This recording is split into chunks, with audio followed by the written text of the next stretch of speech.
Dernière, dernière étape maintenant pour la page de réservation. Donc, on va aller configurer ce que les parents vont voir sur le formulaire. Ici, vous avez en haut configurer la page de réservation. Il faut cliquer sur le petit chevron qui est juste à côté. Et là, vous allez voir plusieurs choix.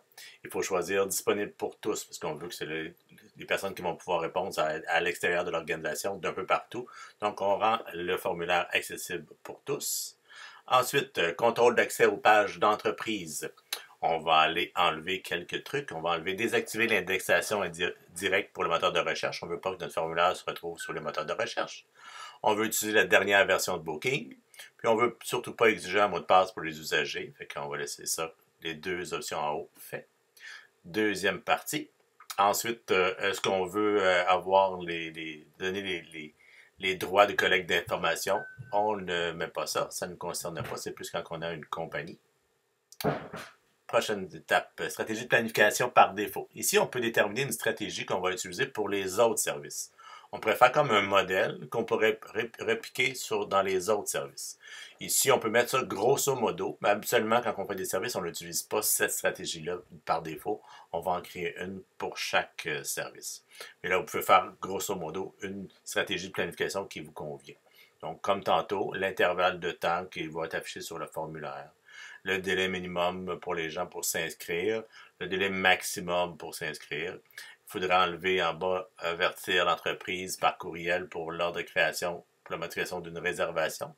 Sinon, celui qui écrit son adresse dans l'information sur l'entreprise va recevoir plein de courriels. On va aussi permettre l'invitation à une réunion à un client, puis on va autoriser le client aussi à modifier sa rencontre s'il veut. Disponibilité générale, c'est comme tout à l'heure. On peut ici écrire que c'est possible de réserver lorsque le personnel est disponible. Maintenant, l'autre étape, on va aller mettre la couleur. Donc, c'est là qu'on va mettre les détails qu'on veut. On peut choisir la couleur du thème.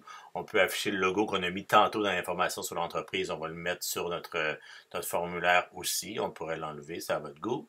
Et on peut aller même définir une couleur plus personnalisée. Donc, c'est juste pour rendre ça plus beau, notre formulaire.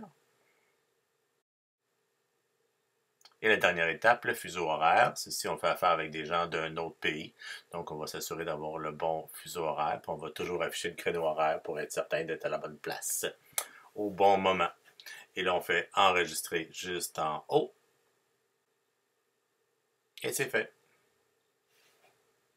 Ici, vous allez voir l'adresse. Quand vous voyez page de réservation, l'adresse que vous voyez ici, c'est celle qui va donner accès au formulaire pour avoir tous les services au complet.